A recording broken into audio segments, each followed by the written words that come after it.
কিছুদিন ধরে দেশের রাজনীতিতে একটা চাপা গুঞ্জন আসছে, বড় কিছু জাতীয় নির্বাচন যত ঘনিয়ে আসছে ততই জমছে রাজনীতির মাঠ। বড় দলগুলো নিজেদের অবস্থান পরিষ্কার করতে একের পর এক আয়োজন করছে মহাসমাবেশ। এরই মধ্যে গত 28 জুন রাজধানীতে মহাসমাবেশ করেছে ইসলামী আন্দোলন বাংলাদেশ।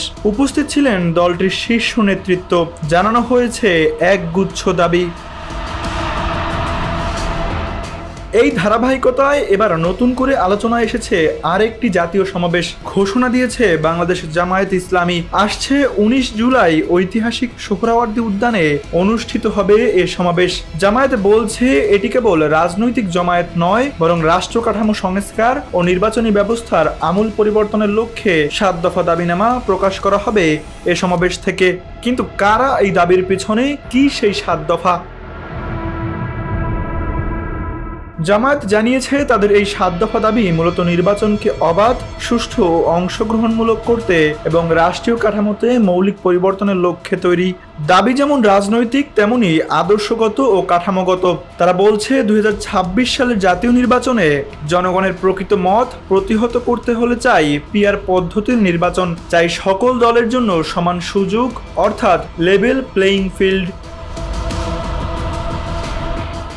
একই সঙ্গে তারা চাইছে 5 আগস্ট ও অন্যান্য সময় সংগঠিত সকল গণহত্যার বিচার, রাষ্ট্রীয় স্তরে মৌলিক সংস্কার, ঐতিহাসিক জুলাই সনদ ও ঘোষণাপত্র বাস্তবায়ন, জুলাই অভ্যুত্থানে শহীদ আহতদের পুনর্বাসন এবং প্রবাসীদের ভোটাধিকার নিশ্চিত করার উদ্যোগ।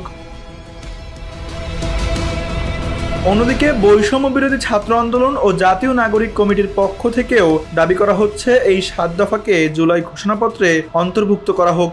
ইতিমধ্যে তারা লিফলেট বিতরণ সহ দেশব্যাপী প্রচারণা শুরু করেছে, যা চলবে আগামী জানুয়ারি পর্যন্ত। দাবি উঠছে শুধু সরকারের পরিবর্তন নয়, বরং সংবিধান, নির্বাচন ব্যবস্থা ও রাষ্ট্র কাঠামো নিয়েই আসুক মৌলিক সংস্কার। সব মিলিয়ে জামায়াতের 7 দফা কেবল একটি দলের দাবি নয়, বরং একটি রাজনৈতিক চিন্তার বহিঃপ্রকাশ, যা বিদ্যমান ব্যবস্থাকে চ্যালেঞ্জ ছুড়ে দিয়েছে।